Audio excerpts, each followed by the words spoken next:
یہ اس کی ذمہ داری نہیں ہے. اس کی ذمہ داری ہے صدائے حق بلند کر دینا. کوئی سنے یا کوئی نہ سنے، کوئی مانے یا کوئی نہ مانے، اس کا جو کام ہے وہ اپنے کام میں مخلص ہوتا ہے. وہ کسی نتیجے کو خاطر میں نہیں لاتا، نتیجہ اچھا نکلے یا نتیجہ برا نکلے، ماحول سازگار ہو یا ماحول سازگار نہ ہو، لوگ ساتھ دے رہے ہوں یا لوگ ساتھ نہ دے رہے ہوں، وہ ان باتوں کی طرف کبھی توجہ نہیں دیتا. اس کا کام ہے صراط مستقیم پہ خود بھی چلنا اور صراط مستقیم پہ دوسرے لوگوں کو بھی چلانا. حق بات پہ کٹتی ہے تو کٹ جائے زباں میری، اظہار تو کر جائے گا جو ٹپکے گا لہو میرا. جناب حضرت عیسیٰ علیہ السلام آپ اللہ کے دین کا ہوکا دیتے رہے، آپ اللہ کے دین کی آواز بلند کرتے رہے، یہاں تک کہ جب آپ نے ہر طرف سے کفر کو محسوس کر لیا، انکار کو محسوس کر لیا کہ یہ لوگ میری بات کو نہیں مانیں گے، تو پھر آپ نے عام لوگوں کو اپنی آواز سنائی کہ ہے کوئی جو میرا اللہ کے دین کی سربلندی کے لیے مددگار بنے. قال الحواریون، حواریوں نے کہا. اب حواری کس کو کہا گیا ہے؟ حواری کا معنی ہوتا ہے حامی، حواری کا معنی ہوتا ہے مخلص، حواری کا معنی ہوتا ہے مددگار. تو حواریوں نے کہا. روایات میں آتا ہے یہ 12 لوگ تھے جنہوں نے حضرت عیسیٰ علیہ السلام کی آواز پر لبیک کہا. 12 لوگوں نے لبیک کہا. انہوں نے کہا نحن انصار اللہ، ہم ہیں اللہ کے مددگار. یہ کتنا پیارا جملہ ہے، نحن انصار اللہ، ہم اللہ کے مددگار ہیں. اب اس سے مراد کیا ہے؟ ہم اللہ کے دین کے مددگار ہیں، ہم اللہ کے دین کو فروغ دینے کے لیے مددگار ہیں. اللہ کا مددگار تو کوئی بھی نہیں ہو سکتا. اللہ کا کون مددگار ہے؟ اللہ سب کا مددگار ہے. اللہ کو کسی کی مدد کی ضرورت بھی نہیں ہے، لیکن اللہ تعالیٰ خود اپنے بندوں سے فرماتا ہے کہ تم ایک دوسرے کی مدد کرو. یہی تو ہمارا امتحان ہے. مشکلات کے رستوں پر چل کر وہ کون ہوگا جو اللہ کے دین کی سربلندی کے لیے کام کرے گا؟ تو انہوں نے کہا ہم ہیں اللہ کے دین کے مددگار.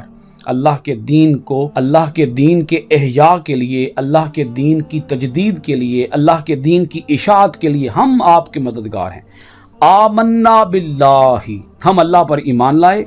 وشہد، اور آپ گواہ ہو جائیں، اے عیسیٰ علیہ السلام آپ گواہ ہو جائیں، بِأَنَّا مسلمون، کہ ہم حکم الہی کے سامنے سر جھکائے ہوئے ہیں. مسلمون کا معنی اتنا ہی بنے گا کہ ہم سر جھکائے ہوئے ہیں. کس پر سر جھکائے ہوئے ہیں؟ اللہ کے حکم پر. ہم سر تسلیم خم کرتے ہیں، ہم سر تسلیم جھکاتے ہیں. یہ جو مسلم لفظ آیا ہے اس پر بھی تھوڑی توجہ چاہوں گا. مسلم، اس کا مطلب یہ ہے کہ حضرت موسیٰ علیہ السلام کے پیروکار ہوں یا حضرت عیسیٰ علیہ السلام کے پیروکار ہوں، جو مخلص لوگ ہوئے، سچے لوگ ہوئے، پاک باز لوگ ہوئے، جنہوں نے دین موسوی اور دین عیسوی کو صحیح معنوں میں قبول کیا ان کے زمانوں کے اندر، تو وہ مسلم ہوئے. آپ دیکھ لیں قرآن پاک کا لفظ دیکھ لیں، مسلم، وہ مسلم ہوئے. یہ جو ٹرم نکالی گئی یہودیت کی یا نصرانیت کی یا عیسائیت کی، اس کا مطلب یہ ہے کہ جو کہتا ہے کہ میں یہودی ہوں وہ باطل ہے، جو کہتا ہے کہ میں عیسائی ہوں وہ باطل ہے. حواریوں نے کہا، یہ وہ لوگ تھے کہ جو حضرت عیسیٰ علیہ السلام پر جان چھڑکنے والے تھے. یہ حضرت عیسیٰ علیہ السلام کے حکم کے آگے اپنی گردنیں کٹانے والے لوگ تھے. یہ مخلص تھے، یہ پاک باز تھے، یہ صالح تھے. انہی کی نسل میں کچھ لوگ آئے جو حضور نبی اکرم صلی اللہ علیہ وآلہ وسلم کے زمانہ اقدس کے اندر جنہوں نے آ کر اسلام قبول کیا.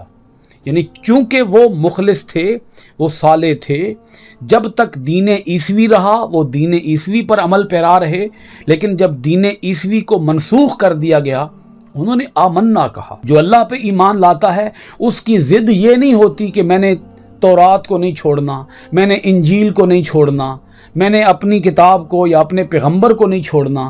جب دنیا کے اندر امام الانبیاء تشریف لے آئے تو پچھلے سارے نبیوں کی نبوتوں کو، ان کی شریعتوں کو، ان کی رسالتوں کو، ان کی کتب کو، ان کے صحائف کو منسوخ کر دیا گیا. تو یہ مسلم لفظ ہونا چاہیے، مسلم. یہاں سے یہودیت اور نصرانیت کو بہت بڑا میسج جا رہا ہے کہ تم یہودیت اور عیسائیت کو چھوڑ کر آؤ اسلام کی لڑی میں اپنے آپ کو پرو لو، کیونکہ اسلام ہی سچا دین ہے، اسلام ہی صراط مستقیم ہے۔ تو یہ بات بھی یہاں واضح ہو گئی کہ حضرت آدم علیہ السلام سے لے کر آخری پیغمبر تک سب نبیوں کا جو دین رہا ہے وہ دین اسلام رہا ہے، نام ایک ہی چلتا رہا ہے، اسلام۔ اب دیکھیں ان کا بڑا پیارا جملہ انہی حواریوں کا، ربنا اے ہمارے رب، آمنا ہم ایمان لے آئے، بما انزلتا اس پر جو تو نے نازل کیا ہے، یعنی انجیل جو اس زمانے میں نازل ہوئی، انجیل جو تو نے نازل کیا ہم اس پر ایمان لے آئے، واتبعنا اور ہم نے اتباع کر لی، ہم نے اطاعت کر لی، الرسول رسول کی، یہاں رسول سے مراد حضرت عیسیٰ علیہ السلام، فاکتبنا مع الشاہدین اے ہمارے رب تو ہمیں لکھ لے، فاکتبنا تو ہمیں لکھ لے، مع الشاہدین حق پر گواہی دینے والوں کے ساتھ، ہمیں شامل کر لے کہ ہم حق کے گواہ ہیں، تو ہمیں حق کے گواہوں میں شامل فرما لے۔ یہ ان کا اقرار ہو گیا، ایگریمنٹ ہو گیا، انہوں نے مکمل طور پر بغیر کسی شرط کے غیر مشروط حمایت کو، غیر مشروط اطاعت کو انہوں نے تسلیم کر لیا اور دل و جان سے تسلیم کر لیا۔ حضرت عیسیٰ علیہ السلام، جیسا کہ میں گفتگو کے شروع میں ذکر کر چکا ہوں، یہودیوں نے ایڑی چوٹی کا زور لگایا اور انہوں نے کوئی کسر باقی نہ چھوڑی، زمانے کو، سماج کو، معاشرے کو، قوم کو اور پوری یہودیت کو حضرت عیسیٰ علیہ السلام کے خلاف بھڑکانے میں اور حضرت عیسیٰ علیہ السلام کو معاذ اللہ استغفر اللہ برا بھلا کہنے میں، کیونکہ یہودی یہ بات جان چکے تھے کہ یہ وہی مسیحا ہیں، یہ وہی مسیح ہیں، یہ وہی ابن مریم ہیں جن کا ذکر ہماری تورات کے اندر بھی موجود ہے، یہ وہی پیغمبر ہیں۔ جب یہودیوں نے یہ بات بھانپ لی تو انہوں نے لوگوں کو حضرت عیسیٰ علیہ السلام کے خلاف بھڑکایا، حضرت عیسیٰ علیہ السلام کے خلاف ان کے ذہنوں کو تیار کیا کہ کہیں ایسا نہ ہو کہ ہماری دکان بند ہو جائے اور لوگ سب کے سب حضرت عیسیٰ علیہ السلام کی پیروی کو قبول کر لیں۔ جب عیسیٰ علیہ السلام آئے تو اس وقت بھی یہودیوں کو اپنی دکان کی فکر تھی۔ جب آخری نبی جناب حضرت محمد صلی اللہ علیہ وآلہ وسلم تشریف لے آئے تو اس وقت بھی یہودیوں کو اپنی دکان کی فکر تھی۔ یہودیوں نے حضرت عیسیٰ علیہ السلام کو سولی چڑھانے کی ناپاک سازش تیار کی اور پھر حضرت عیسیٰ علیہ السلام کو اللہ رب العالمین نے اپنی خفیہ تدبیر کے ذریعے نہ صرف یہودیوں کی سازشوں سے بچایا بلکہ انہیں آسمانوں پر اٹھا لیا، اور یہودی محض اس وہم اور گمان کے اندر مبتلا رہے اور مبتلا ہیں کہ ہم نے حضرت عیسیٰ علیہ السلام کو پھانسی دے دیا ہے، ہم نے حضرت عیسیٰ علیہ السلام کو ہینگ کر دیا ہے۔ اب اس کے اوپر تفصیلی گفتگو انشاءاللہ العزیز اگلی آیت کے اندر آئے گی۔ حضرت عیسیٰ علیہ السلام کو پھانسی دینے کے حوالے سے معاذ اللہ استغفر اللہ سولی چڑھانے کے یہودیوں کے کیا نظریات ہیں اس بارے میں، عیسائیوں کے کیا نظریات ہیں اس بارے میں، اور قادیانیوں کے کیا نظریات ہیں اس بارے میں، اور مسلمانوں کے کیا نظریات ہیں اس بارے میں، اس کے بارے میں انشاءاللہ العزیز اگلی آیت کے حوالے سے تفصیلی بات ہوگی۔ اللہ کریم ہماری اس کوشش کو قبول فرمائے اور ہمیں قرآن مجید کے اندر گہرا غور و خوض کرنے، غور و فکر کرنے، معنی، ترجمہ، تشریح کے ساتھ قرآن پاک کو پڑھنے اور قرآن پاک پر عمل پیرا ہونے اور قرآن پاک کے فیضان کو پوری دنیا کے اندر عام کرنے کی توفیقات خیر عطا فرمائے۔ آپ سب حضرات کا بہت شکریہ۔ السلام علیکم ورحمۃ اللہ وبرکاتہ۔